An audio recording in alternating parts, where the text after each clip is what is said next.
It's okay to be nervous.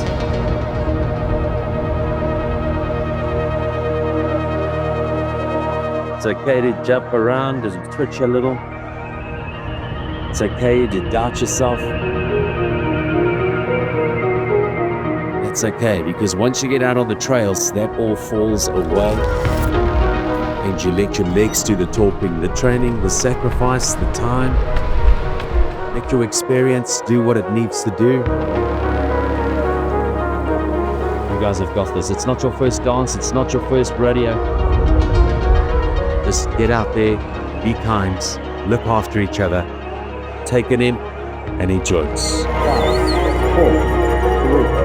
3, 2, 1, let's go.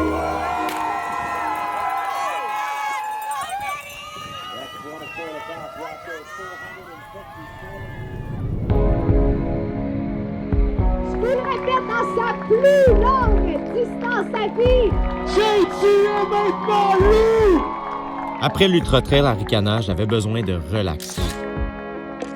Voir mon monde, faire des trucs qui me font du bien, c'est comme si je voulais pas passer à autre chose trop vite. Je voulais rester sur le petit nuage des moments fous qu'on a vécu à Charlevoix le plus longtemps possible. Avec l'automne qu'on a eu, ça n'a pas été trop long que l'idée de reprendre l'entraînement m'a trotté dans la tête.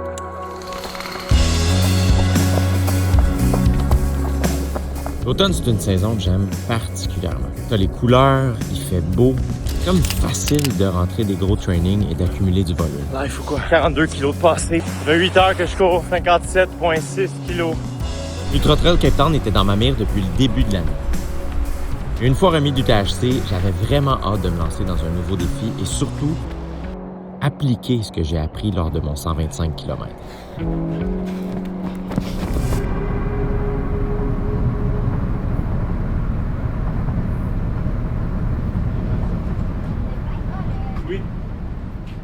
Merci tellement de prendre ta Marianne, t'es tellement fine. Mais écoute, ça fait plaisir. C'est vraiment apprécié. Mais là, tantôt, tu m'as dit que toi, t'as fait UTHC puis Cape Town la même année. Ouais. Fait que là, dans le fond, je suis tes pas, là. Vraiment moins rapidement, mais quand même. T'avais bien récupéré l'UTHC puis t'as attaqué le 100 km de Cape Town. C'est quoi le souvenir de cette course? Cape Town, moi, je pense que c'est une de mes courses préférées. Là. Je l'ai faite 2 fois. L'ambiance, Cape Town, c'est vraiment une ville qui est super cool. Là. Puis ce que j'aime du parcours, c'est que t'es dans les montagnes, mais t'as toujours l'océan qui est pas trop loin. Puis c'est magnifique là, quand t'as la chance d'être au sommet puis qu'il y a pas trop de nuages. Là. Pour moi, c'est de mes sentiers préférés. D'année en année, ils l'ont rendu de plus en plus difficile. Ils l'ont rendu de plus en plus technique. J'aime ça, parce que comme ça, si je fais beaucoup plus lent que toi, j'ai une excuse. Toi, t'avais super bien performé. T'avais terminé 2e, non? Ouais, les 2 fois, j'ai terminé 2e. C'était pas les plus grosses performances de ma vie, mais c'était correct.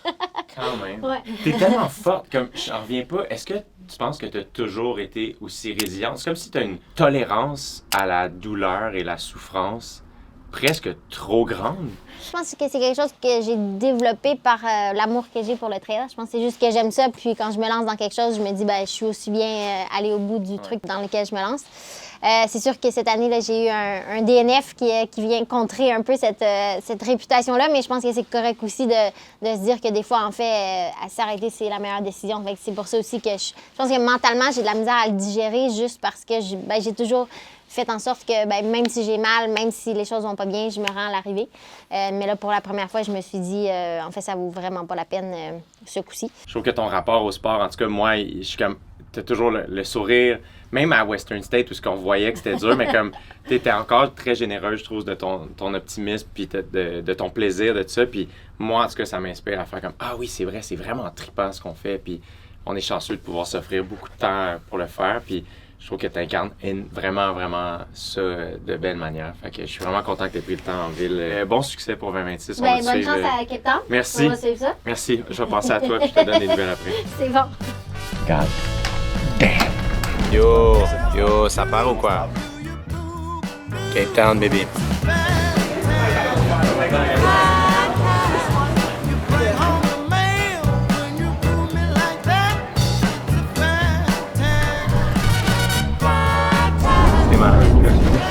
Where are we going? Run, baby.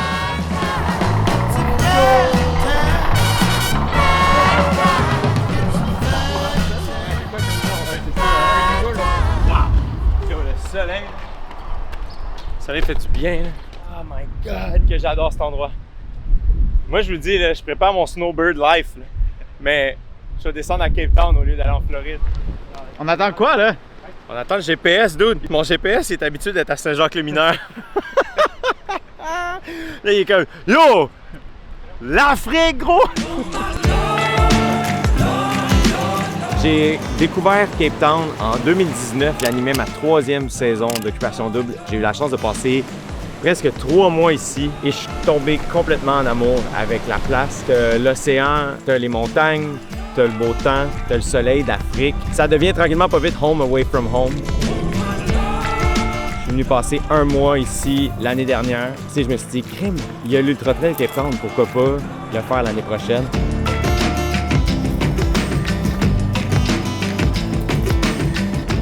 C'est un peu absurde pour moi de revenir ici 6 ans plus tard pour courir un 100 km et que ce soit normal maintenant dans ma vie. Fait que ouais, c'est drôle comment la vie a changé en si peu de temps.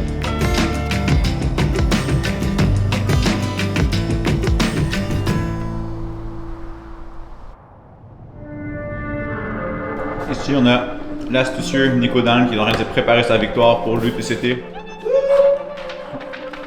Les billets, C'est quoi? c'est des scénarios. Ça, c'est scénario, tout va bien. Ça, c'est scénario si ça va un tout petit peu moins bien.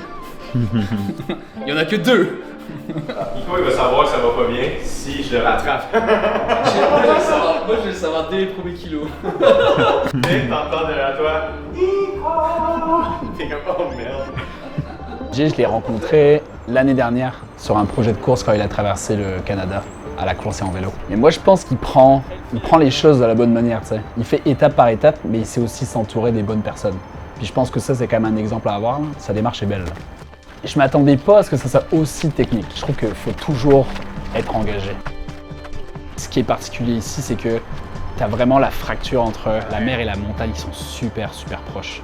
Tu peux prendre l'énergie de partout. Même à un moment où tu as un temps mort, où tu sens que tu vas être mal, les sentiers ils sont juste là, puis tu as juste à ouvrir les yeux, à t'arrêter une minute, puis à reprendre. Moi je pense qu'il va vraiment s'étonner. Je pense qu'il sous-estime encore, puis c'est normal je pense.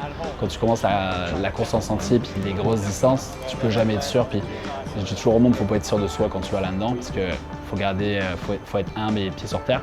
Mais je pense que Jay, il sait dans quoi il s'embarque, mais il sait pas encore son potentiel. Donc c'est cool de voir qu'il va être très bon. J'ai très confiance en lui demain.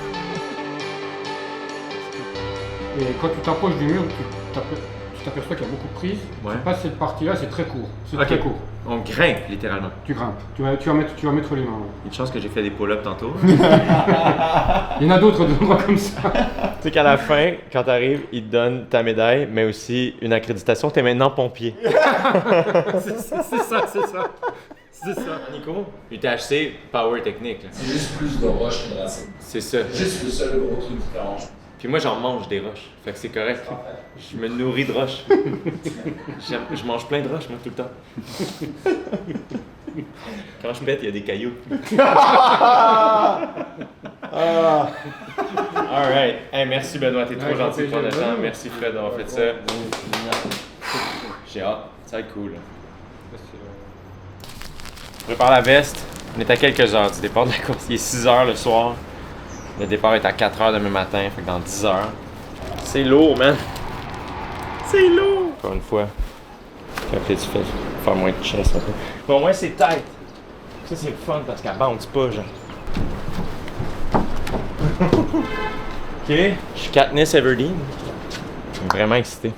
Je vais t'avouer que jusqu'à hier, j'étais vraiment relax, puis vraiment de bonne humeur. Puis là, je suis devenu un peu nerveux. Beaucoup nerveux. C'est la dernière course de l'année. C'est une longue course. J'ai pas besoin de partir vite.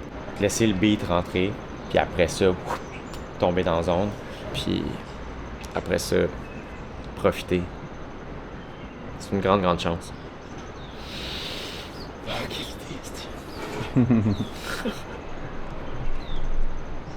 Ça paraît pas, mais c'est un petit cognac. C'est pour lousser la machine un peu, tu sais. C'est pas vrai. C'est du gin. Pas vrai. It's okay to be nervous. It's okay to doubt yourself. Once you get out on the trails, that all falls away. Let your experience do what it needs to do. You're gonna face some demons. We know that. You guys have got this. It's not your first dance. It's not your first rodeo. Take it in and enjoy.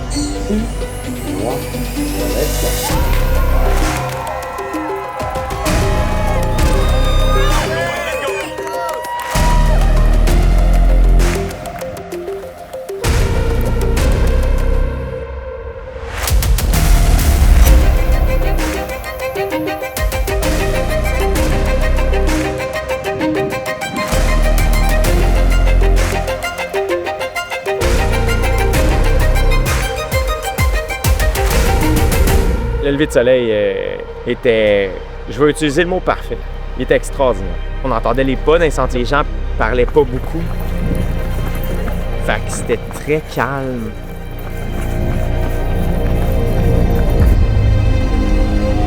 Il y avait comme une intensité, une charge émotive, mais en même temps, c'était vraiment paisible.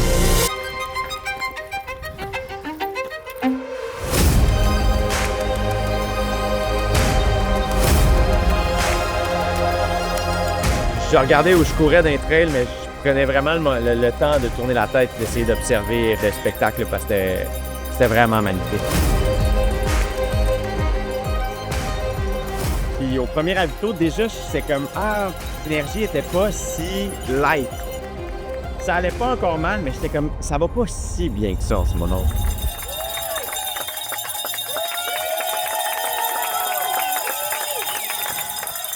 Dès que je suis parti du ravito, on commence à monter les marches, puis t'entends les gens encourager au loin. Je suis tout de suite devenu ému. Je devrais pas m'en faire que ça, mais là, j'étais comme « Ah, crime, c'est un peu trop tôt dans la course pour ressentir ces émotions-là. » J'ai commencé à avoir des drôles de sensations. Ça allait pas si bien que ça. J'avais des bonnes pattes, ça roulait bien, ça avançait bien. Mais là, j'ai commencé des fois à ralentir, prendre une petite pause, laisser les gens passer. Je sentais que mon corps avait de la difficulté beaucoup. Fait que ça a été une première partie de montée qui était magnifique. C'était super beau, il faisait chaud. Puis j'étais vraiment en mode, on panique pas.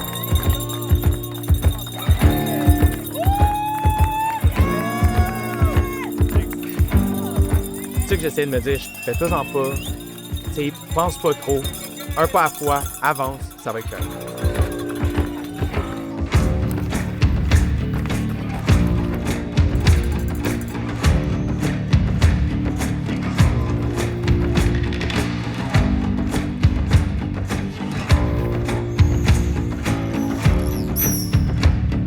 On monte les Beaumontagnes, heureusement on est à l'ombre. 1234 mètres de D+. Ça grimpe fort. Ça a du chiffre de montagne. Faudrait que ça se dise qu'il y a une journée, là, mais la misère un peu. La montée de Table Mountain, c'était un moment en soi. Et moi, mes sensations étaient vraiment pas bonnes. C'était des grosses marches, des grosses roches, vraiment longues et lentes et dures. J'étais vraiment comme « Ah mon Dieu, je suis pas assez en forme pour faire cette course-là. » Encore une fois, des maux de cœur. Là, le soleil a commencé à plomber vraiment, vraiment fort. Puis c'est devenu un petit problème.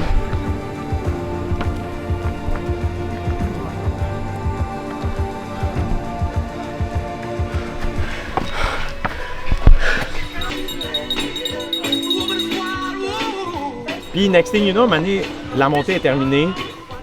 Puis, t'es super fier de toi. Comment tu vas? Ah, j'ai fait une grosse chute, là. J'ai entendu ça. On est pas. As-tu besoin de quelque chose? Non, je suis vraiment étourdie depuis que je suis tombée, là. C'est sûr? Ben ouais. Est-ce que quelque chose que je peux faire pour t'aider? Non, merci. Hein? J'arrête pas de manquer de tomber, puis... T'es bonne, t'es rendue ici, là? T'es fucking forte. Si je vais là, c'est téléphérique. Je peux même plus utiliser mes mains. Yo, t'as tout donné. Tous mes mains sont toutes pétées. T'as tout donné, là. On n'est pas venu ici se faire mal. On est venu ici s'amuser. J'ai fucking bonne. Ça a été lavé en plus, t'imagines? T'es fucking forte, Julie. Merci. Je sais pas trop quoi faire, c'est parce que je manque de tomber dans le cliff, là. Tu sais, si t'es étourdi, là, c'est... Fais attention. Toi, ça va? Le corps passe? Ça passe. Ça passe. Bien. Après ça. Courage. On se voit plus tard. On se rejoint ce soir. Quoi qu'il arrive. On se rejoint ce soir. Hey man, c'était une solide montée, ça là. À côté de ça, les Morios. No offense, les Morios. God damn.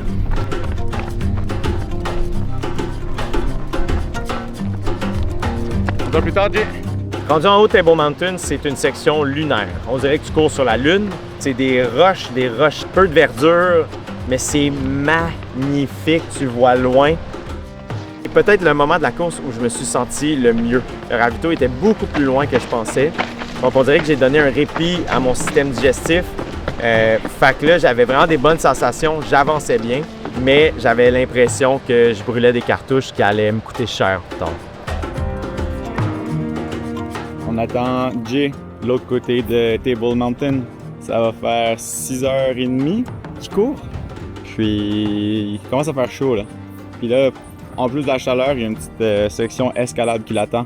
J'ai hâte de voir comment il va se prendre.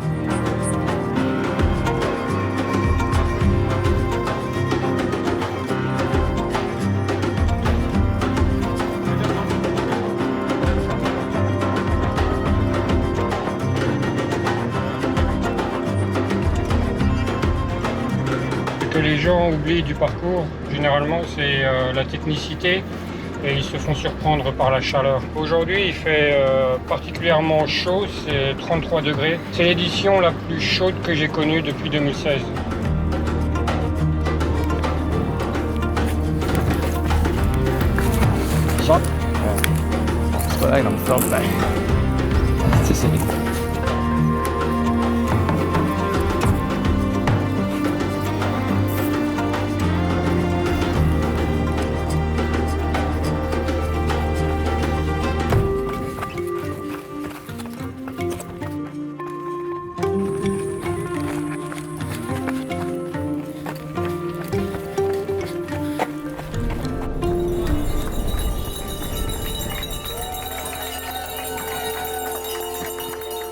C'est la première fois de ma vie que je me sentais comme ça. J'avais hâte d'arriver au ravito parce que j'avais besoin de remplir mes gourdes, j'avais besoin de prendre une pause, mais en même temps, j'avais peur d'arriver au ravito parce que j'avais peur de ne pas être capable de repartir.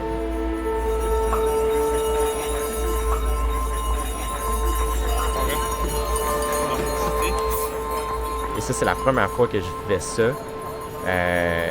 Là, tu vois, j'avais un air plus grave, je me sentais pas bien. C'était des sensations, c'est dur de mettre le doigt sur « Ah, j'ai pas mal là ou là », c'était juste une sensation générale de « Ah, je me suis déshydraté ». Puis là, j'ai beau boire des affaires, manger des affaires, c'est comme si le système marche plus. Tu veux prendre une pause pour regroup, mais en même temps, tu veux pas rester trop longtemps parce que tu veux pas perdre trop de temps, puis tu veux pas non plus comme devenir amorphe. On dirait que ça a été un ravito que j'ai trouvé vraiment difficile, parce qu'il y avait du monde, qu'il y avait de l'énergie, mais je sentais aussi que dans mon visage, ça paraissait. C'est la première fois de ma vie que je me disais, je sais pas comment je vais faire pour repartir de ce ravito.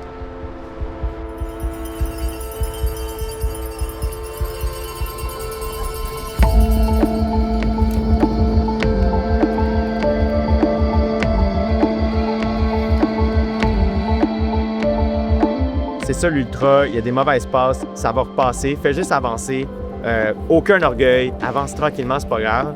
Donc on traversait plusieurs plages, chaque pas me demandait tellement d'énergie, c'était vraiment, vraiment, vraiment difficile. C'est comme si j'étais plus dans la course avec les autres, j'étais juste dans mon affaire, un pas à la fois. Ça me prenait tout mon change pour continuer à avancer. Là, j'étais vraiment comme... Aïe aïe, je me suis jamais rendu à cette zone-là. Je comprends pas comment je me sens. Je comprends pas comment je vais faire pour finir cette course-là. J'arrive à moitié. J'étais déçu de m'être retrouvé dans cette situation-là. Je mettais tout en doute. J'étais comme, je suis pas assez entraîné. Je suis pas bon. Je suis pas capable de faire ce sport-là. Et à un certain point, j'ai viré le coin, puis Phil était là.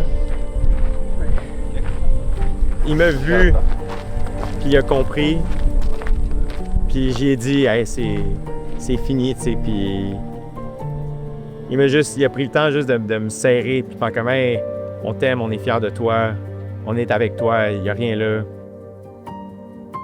On dirait que j'étais pas capable de le dire tout de suite. J'étais pas capable de manger.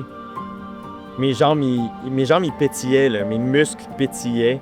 Je suis arrivé au ravito et j'étais pas capable d'aller abandonner. On dirait que ça me rentrait pas dans la tête. Je suis comme, je peux pas croire, je vais abandonner.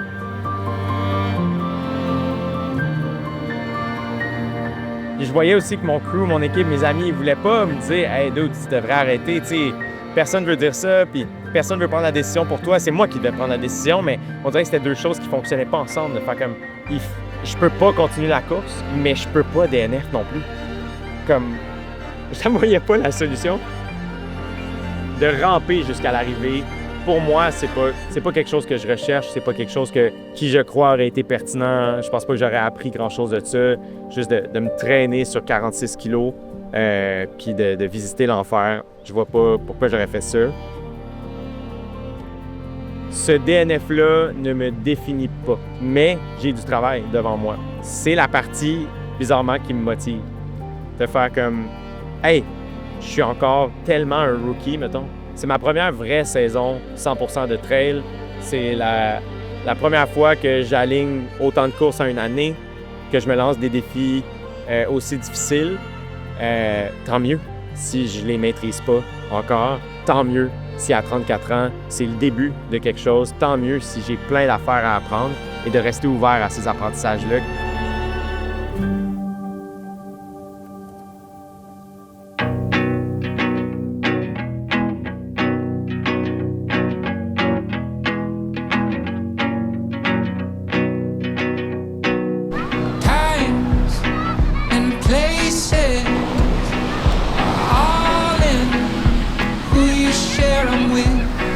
J'espère que dans le futur, je vois ce DNF-là comme étant une bonne chose, comme étant un point tournant pour moi. Quelque chose qui m'a appris des choses, qui m'a permis de devenir un meilleur athlète, une meilleure personne. Aujourd'hui, c'est là que j'en suis. À voir ce que le futur nous réserve, puis comment je vais bounce back de ça. Mais j'ai du pain sur la planche, j'en suis ravi. L'Ultra Trail de Cape Town, 100 km. Faire venir for sure, il y aura une prise 2, c'est sûr. Puis je pense que cette journée-là, la ligne d'arrivée va juste goûter encore plus bon. Fait que j'ai hâte.